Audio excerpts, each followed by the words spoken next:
Hello and welcome to the RotoWire Esports Show. My name is Ethan Sexton, and with me, as always, DFS Chan. Chan, how are you today, man? Good. How are you? Lots of upsets today in both LCK and LPL. That's interesting. Yeah, pretty crazy day. 4 out of the 5 games, the underdog won, with the only favorite winning was Sandbox over DRX in the LCK. What a wild slate, man. I mean, where do you want to start? You want to start?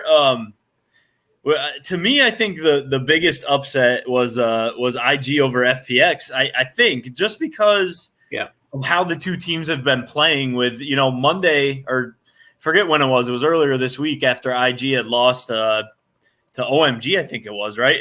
I forget exactly who it was. They lost to LGD. They lost to LGD, right? I asked you if IG were just kind of a bad team now, but then they must have hurt us. They came out swinging today and really took care of business against FPX.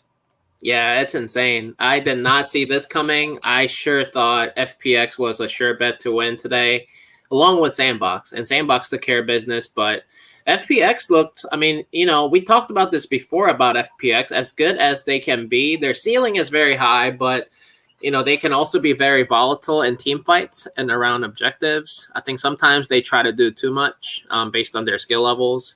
I think Nuguri and Doinb tried to make too many plays early game, and it kind of backfired on them. But yeah, IG showed up today, and like you said, every time IG is an underdog on a slate, Yeah, I know we didn't record yesterday, but I said that in the Discord after IG won. I said this is classic Invictus Gaming, where you play them when they're favorites and they get smashed by teams they should beat, and then everybody gives up on them and they're like, I'm not playing them, screw them. And then that's when they start to turn their season around and take down one of the big dogs. So, yeah, that was a frustrating thing that happened. But, yeah, good for them. They're back in business. FPX going forward should be fine, I think. Just kind of a blip in the radar, in my opinion.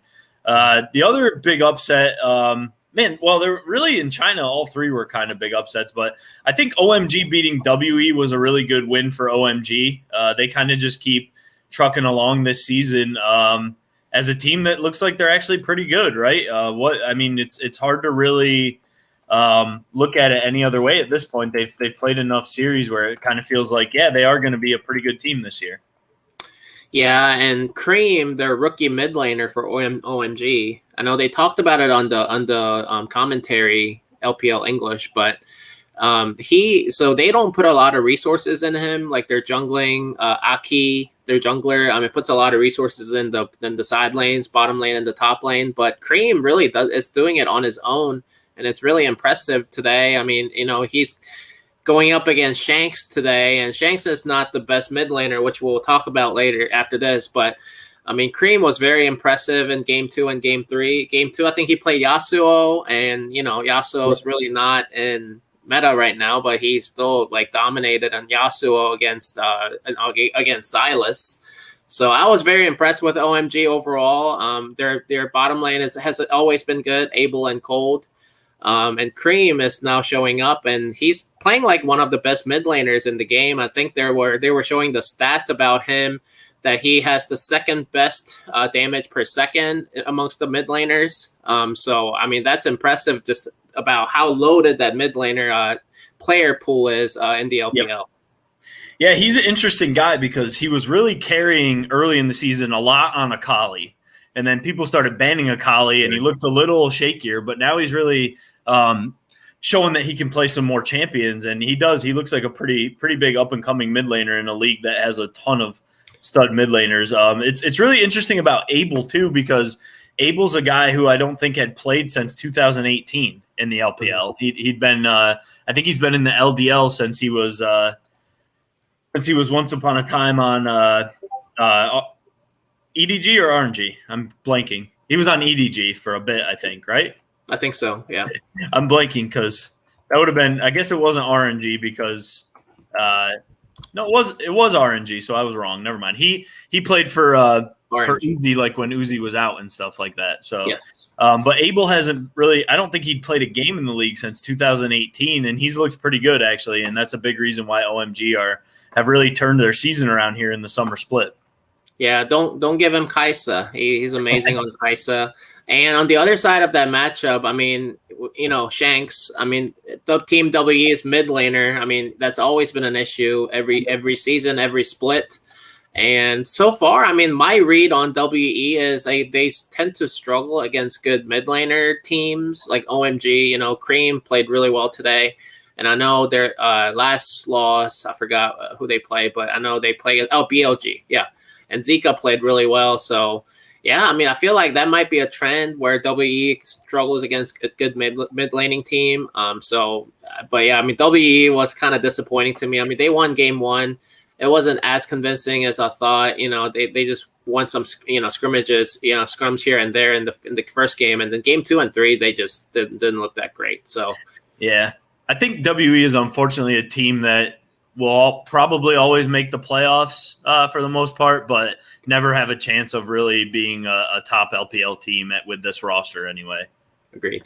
And then, the other game in the LPL was RA finally handing LNG their first loss, sweeping them in 2 games. The first game was really close. Both teams ended with 16 kills. But the second game, RA really thumped them pretty good, 17-4 in kills, and beat them at the end of the game by 14,000 gold. So first loss for LNG. They were kind of due for one. I still don't, as good as they've been, I still don't really see them as like a top LPL team. I just think that they're a team that'll make playoffs and they can beat anybody, but they're not necessarily a title contender, in my opinion. Yeah, the way that Rare Atom plays, I feel like they play similar to EDG, but I don't think they're quite as good as EDG players. They tend to play slow and they tend to focus on objectives. I mean, kind of similar to how LNG has been playing, but LNG has been really good in team fights too. But yeah, I mean, Rare Atom play slow, but they do a really good job macro game wise. So. Like you said, I think LNG was due for a loss, and I think they just got tripped up here. But I'm pretty confident that LNG is going to bounce back in the next game, whoever they play. So but Rare Atom looks good. I mean, Cube really neutralized Ale. I mean, Ale I feel like every time LNG dominated their games, Ale has been carrying that team on a carry champion at least, or putting pressure in that lane by himself. So today also, he played some carry champions like Fiora and then also Gwen. He likes to play those carry champions this split, but I mean, I think Q played amazing today and neutralizing him for a Rare Atom. So, I think that's going to be a key matchup to analyze in the top lane every time LNG plays. Yeah, I agree with that. I think LNG will be fine. I don't know if you agree with me or not. I don't see them as title contenders, but I do think they'll still be a good team going forward. They, better than they were in the spring, but definitely could be wrong because they were playing pretty lights out. So I guess they could end up being one. They were due for a regression, like you said. I mean, even last split in the spring split, LNG has gone off to a really good start, and then they kind of regressed to the middle of the tier. So, but I mean, this summer split, I mean, they've been undefeated until this game, but so we'll see where it goes from here. But yeah, I mean, I think regression was due. Yep, for sure. And then in the LCK, we kind of talked about Sandbox and Sandbox and DRX already, with Sandbox coming through 2 games to 1. But T1 falling again, this time to Afrika. T1 got off to a good start in game 1, 16 kills in the first game. They won. And then Afrika came back with the reverse sweep. Afrika's total kills in the series, Chan, 21. Brutal, man. So T1 just still struggling, man. And Afrika, a really good win for them, but awful for DFS. So yeah, for DFS purposes, I'm not touching any of these 2 teams. And I didn't, this morning slate. But yeah, in terms of T1, I mean, T1 went off a really good start at the beginning of the split, and then they kind of went they basically fell off the cliff. I mean, they are having some internal issues based on, their interviews. I know Faker was talking about how he and the coach of T1 are having some issues, deciding what direction that the team wants, how the team wants to play, and what direction the team wants to go. So obviously Faker, the god himself and part owner of T1 versus their coach. I mean, that's a big issue that they need to address before they can get back on, on their winning days. And, yeah, I mean, it kind of showed in game 2 and 3. I mean, like when they were fighting around objectives, I could definitely see Kana, moving into different directions. I mean, they were not on the same page on some of the objective fights that I saw. So we'll see how that pans out. But I feel like T1 is playing scared at this point. They're not communicating well. They're not on the same page. And so obviously their players are not trying to make big mistakes. And that's not a good place to be if you want to be an elite team. So, and Afrika, on the other hand, I mean, yeah, like you always talk about Keen, but Keen dominated, like, I think game 2, I think it was. On Diego, I think it was. Yeah, even though they didn't produce many kills, I think in terms of the gameplay, I mean, he played amazing. And yeah. He is one of the best top laners in the league in the LCK, and yeah, I think Afrika is definitely gonna make the playoffs this year. So yeah, I'm happy for Keen because he's always been one of the better performing top laners, and finally this split he's on a team that looks like they're at least not going to be a bottom dweller. But T1, it's looking like another year where they don't make Worlds, man, which is always kind of a sad thing to see, when we get to Worlds, but. The way they're playing, they don't deserve to be there at this point, so can't really say too much about it. I guess. But Chan, go ahead. One other thing, yeah, DRX is bad. That's all. Yes, they're quite bad. We don't really need to talk about them, man. Piosik, I think, is a good jungler, but he's surrounded with basically nothing. Especially the bottom lane, Bao there is just horrible. So yeah, they're bad. We're not gonna have to talk about them too much, except for picking on them for DFS. But let's go ahead. Sorry. No, yeah, I mean DRX brought in that new mid laner, but he didn't play today, so we'll see what happens next game. So yep, I think AD carry is their weakest spot. But anyway, Chan, let's jump over to tomorrow. First game of the day is the most lopsided matchup on the slate with BLG taking on Victory 5. Victory 5, they brought in Elise earlier this week for Invincible. Didn't help them at all. But for tomorrow, they've brought in Reheal as well a little earlier in the like a week ago or something like that. And then for tomorrow, they're starting Jug God over PZX. So I don't really think it matters. I think BLG probably win this 2-0 pretty one-sided. The odds reflect that. The DraftKings prices reflect that. Do you agree? And if so, do you have any hesitation using BLG in this matchup? No, I like BLG in this spot too. I mean, we talked about Victory 5 being one of the worst teams in the LPL. They're filled with rookies and they're filled with new players, and tomorrow morning looks like they're going to start 3 new players into the rotation here. So I don't know much about. I mean, I'll be honest with you guys. I don't know much about these players, but I know that some of them are from the LDL. They're the minor league for the LPL. So I think BLG should dominate, and it looks like in terms of pace for DFS. It's pretty high. It's the 3rd highest pace on the slate, other than the top East, the other 2 LPL games, basically. So it's it's the slowest pace based on stats, LPL game matchup. But who knows? I think V5 tends to play fast, and BLG tends to play a little slower. But I think I love BLG in this spot with that one game not played bonus if they went 2-0. So I like BLG in this spot. And even though I think they've been a little volatile as well, I mean PP God hasn't been playing well. And I think really PP God hasn't been playing well. I think Biu, Wei, Zika, and Aiming, they all been playing decent. Yep. But in terms of like some team fights against good teams I've watched, I mean they've been volatile. So yeah, I think V5 definitely provides a good leverage in terms of ownership and GPP play here. But I mean, I just don't see them winning here. Yeah, I agree with you. Yeah, I'm with you there. The first LCK game of the day, Hanwha Life going up against NS Red Force. Red Force are favored, not huge favorites, but they're favored and deservedly so. Do you think that Red Force actually should be bigger favorites than what they are? Because they're not, they're minus 165 on the odds that you shared with me. And they're also, they're the second cheapest favorite on the slate. So do you think they're actually a little underpriced here, maybe? I think they are too. Also because of the matchup. I mean, Hanwha has been playing really bad. I know they just beat the crap out of DRX, but we just talked about DRX. DRX is horrible. I think they might be one of the worst teams in major four regions. So, yeah, I mean, yeah, I think Nongshim should take care of business here, and they should be a bigger favorite. And they come off of a big win over Damwon the past series. So, I mean, every time you beat Damwon, that's a big feat. So. And then Hanwha is coming off of a big win over DRX, but I just feel like that's just a stomp against a really bad team. So I don't think that proves anything to me. So yeah, I think Nongshim's gonna win here easily. I think 2-0 maybe, unless Chovy carries one game and 2-1. But it's been hard. It's been very difficult for Chovy to carry a game, in this meta. So yeah. I really think Nongshim's gonna take care of business here and win 2-0. I think so too.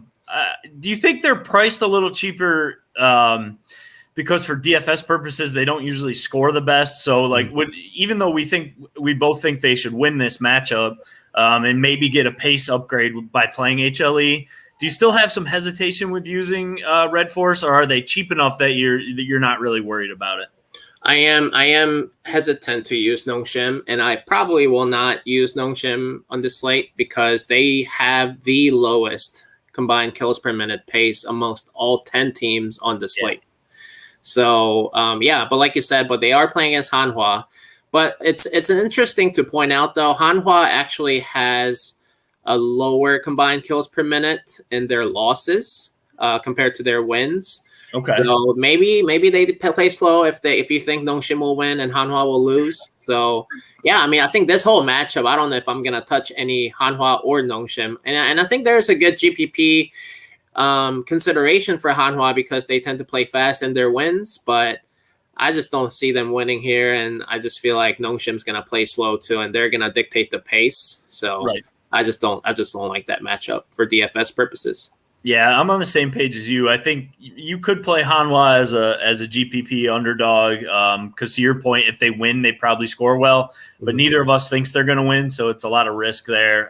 And then Red Force, just not crazy about their kill upside, I guess, in the series. Right. The second LPL series, man, the last two LPL series on the slate are both really good games. And then, of course, the LCK final game is a great one as well. So the next LPL series is Top Esports against Edward Gaming. Edward Gaming are the final undefeated team with LNG losing today in China, 7-0, top of the table. They've only lost one game so far this year. But Top Esports, we were wrong about them last time we talked about them, Chan. They took out RNG. With Knight, that man Knight carrying pretty heavily. So Top, pretty viable underdog here, I would say. But do you think that they're going to win this series? Yeah, I really have a hard time deciding who's going to win this one. But at the end, I think I'm still going to go with EDG. I just feel like when Top Esports tends to play well, they win through team fights. So I think their last gear series was against RNG. Yeah. So RNG, like I said, I mean, RNG hasn't been playing well in terms of their team fights. It hasn't been the same. I know RNG was known for having good team fights and having good macro game, and that's why they won the split last split. But yeah, I mean, I just feel like EDG's play style is different than RNG's. So I think EDG's play style will give Top Sports, a trouble. And I think Top Esports will want to fight, but I feel like EDG is a very good team where they avoid useless team fights and they try to gain advantage around objectives instead. So I just feel like EDG has a really good matchup here. And I think EDG's kill upside for DFS purposes goes up playing against Top Esports. So I really love EDG in this spot. I think Scout will do a decent job neutralizing Knight. Yep. But I think the mismatch is in the bottom lane where Viper and Mako, I think they're gonna poop on Jackie Love and Juo. So yeah, I could definitely see that happening. It's kind of crazy that we're both sort of down on Jackie Love because of how great he was when he was on Invictus Gaming, but he's still a good 80 carry, probably one of the better ones in the league, of course, but it's just he's not the same as what he was. And Viper has been great ever since he came to China in the spring. So I think the difference between top beating RNG the other day and top beating EDG is EDG are actually in great form. Obviously, they're undefeated, like we mentioned, and RNG just have really been struggling. I do think you could play top as an underdog, though, because we've seen their upside, of course. Yep. They're priced cheap enough where they're worth taking a shot. But, yeah, I think I lean EDG as well, but wouldn't be surprised if top end up winning. But, yeah, I think to your point, too, if top win, I think they score pretty well. If EDG win, I think maybe top make them come up a little bit from some of the series we see. So it could be good for either side there. I agree. And I think EDG will show up in this game, to be honest with you. I think they struggled a little bit. No, they did not. They beat the crap out of, was it Thunder Talk? Or Ultra Prime, I forgot which one, and one of those bad teams. Yeah, it was Ultra Prime. Okay, yeah, I know they took care of business there, and I think I really like EDG in this spot. But like you said, I think top makes a really good GPP play. I know they've been playing well. I know Karsa and Knight have been playing well. So and then Cheng Tian in the top lane has been playing much better for that team. So. But yeah, I'm not too worried about the top lane matchup there. Flandre, himself is pretty good as well. So I like that EDG pick here. So yep, I'm with you. So the final LPL series of the day, Suning goes up against RNG. RNG looking to get their season back on track here. While Suning, same can be said for them. They really haven't been very good this split either. They bring in View to start in the jungle, and they move SOFM down to the support role with On moving out. On has been the worst member of their team, in my opinion. He hasn't replaced Sword Art even close from what we remember Sword Art doing with this team. So they made some changes there. I think I would be all over RNG in normal circumstances, Chan. The only thing that gives me some pause is just how they've been playing so far this summer. Yeah, this is a tough matchup to call, I think, just because of, like you said, RNG's poor form. Yeah, and then also the fact that Suning is starting a new jungler, or not a new jungler, but the second jungler on that roster, and then SOFM going to the support. I've never seen SOFM at support position before. No, but if he's playing the support position like it does with this jungling, I mean, there is a chance that he might try to go aggressive, with Juan Fang, and I know he likes to play that aggressive style. So. Yeah, I don't know. I mean, if I were to make a prediction, I think RNG will bounce back. And I was surprised to see the odds actually, like RNG being the favorite. But I guess they're still, giving RNG some credit, based on their MSI win and, the spring split and all that. So, right. But actually for DFS purposes, this rates as the best, highest kills per minute matchup amongst all the games on the slate. So, I mean, I like both teams here for GPP purposes, but if I were to make a prediction, I think I'm still going to go with RNG. I mean, I think RNG has to bounce back at some point, and I know Suning, we always talk about Suning, how they're the gatekeeper. They beat the, bad teams. They're under them in the standings. And RNG is. So, yeah, but I like RNG, I was just going to say, technically, RNG are under them in the standings right now, but I agree with you. I agree with you, though. I think we said it last time and we were wrong when they lost the top, but I think I agree with you. At some point, RNG are going to get back to form, and I think this is as good a matchup as any for them to do it. And like you said, it's a really good one to target for DFS. So, if people are going to be not as on RNG as they normally would be if they were performing well, maybe we get them at a little bit of an ownership leverage discount, and they perform and show up and pick up a big win here. So I think I agree with RNG winning as well, but definitely I'm with you. You could definitely play both sides. Yeah. And I don't know. Suning is an interesting team, just like Invictus Gaming. I feel like, they look really good when they win, but they look really bad when they lose. I don't know if that tells you guys anything, but I just feel like RNG is going to bounce back here, and it's a good spot. Shahu, I think neutralizing Ben, as one of the win conditions for Suning there. So I like that matchup, and I just feel like I have a lot of questions about SOFM starting at support. I think Ming's going to probably make some outplays in the bottom lane against him. So. Yeah, that, and I don't know a lot about View. I told you before we went live that he played in the Nest, the offseason tournament in China with Suning, but it was with a bunch of Suning backups, and it's just like hard to really judge anything from that. So I don't know much about him either. But Chan, the last matchup of the day is the best matchup of the day, arguably, for viewing anyway. I'm not going near it for DFS because I think it'll be lower kills than all of these Chinese games. And it's a pretty tough one to call in theory, although, based on form, I think Gen G got to be the favorites, and they are slight favorites. But it's basically a coin flip here. I don't know who Damwon are going to start. I put in the new AD carry that they called up. I haven't heard his name said, so I'm going to say Rahel. I don't know. But I put him in for Ghost in our expected lineups, but there's no guarantee he's going to start. Ghost did start the other day when they lost. Gen G have to be the favorites. I think Gen G, much better form. They're probably going to win here, but do you like this matchup for DFS? Because I don't.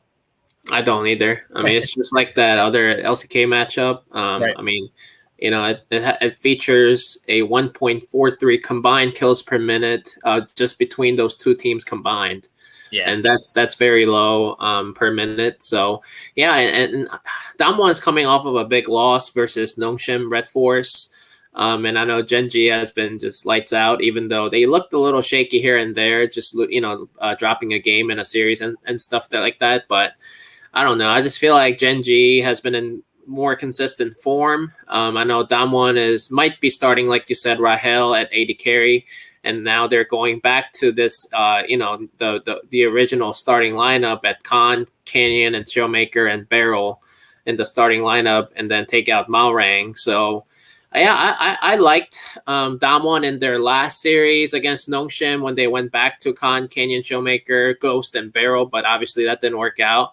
And right. I don't know Rahel is going to be an upgrade. I know Ghost has been struggling a lot, but it's not just him. It's also Barrel, too. Barrel has been horrible in this whole split, and also in the MSI. I mean, he just so bad. And I feel like Barrel was more of an issue than Ghost was, in my opinion, for that team. So I just feel like it's not going to fix that many problems for them. I think they'll need some time to gel again. So I like Gen G here. Went 2-0 actually. So yeah, I think you're right. Just based on form, it seems like it's probably gonna go that way. But Damwon are good enough to win. Just don't like the matchup for DFS at all. Yeah. Chan, anything else you wanted to bring up before we go? I mean, it's a pretty good slate overall. I mean, we like some of the LPL underdogs and Top and Suning. We don't think that they're going to win per se, but we think they have a shot, and they're both in good matchups that should be pretty well scoring for DFS purposes. We mentioned that RNG Suning one looks like it's going to be the highest scoring series on the day with EDG Top right behind it. So anything else you wanted to go over before we call it a day? I actually think BLG's ownership today in cash games and GBP plays, I think they're probably going to be the highest owned team, just based on the odds, but also just based on the matchup. So I don't know. I mean, I don't know if they're going to score well compared to the other two LPL games, like you said. So yeah, I like EDG a lot. I know a lot of people will flock to Top Esports again, but I just feel like EDG plays a different style than RNG. When Top Esports beat RNG in the last game, so I like EDG here. And like I said, I mean, I think RNG is going to bounce back, but there are good GPP plays on the slate, so it makes up for a good GPP slate, I think. For sure, yeah, it should be a good one, Chan. If you guys have liked this video, please feel free to give us a like, subscribe to the channel. If you want to check out RotoWire, rotowire.com/try, free 10-day trial, no credit card required. And then once you're signed up, you can go to rotowire.com/chat and join the Discord. Chan and I are in there chatting. We've got channels for all kinds of sports, not just esports. So if you're into other sports, there's tons of stuff going on, especially the soccer channel is always really going wild. So feel free to check those things out. Chan, good luck tomorrow, man. It should be a really good one. And I will probably talk to you tomorrow. Tomorrow's a holiday. We're going to have to figure out when we're going to record, I guess. But we'll try to get together tomorrow to talk about Monday's 2-game LPL slate. Sounds good. Good luck, everybody. All right.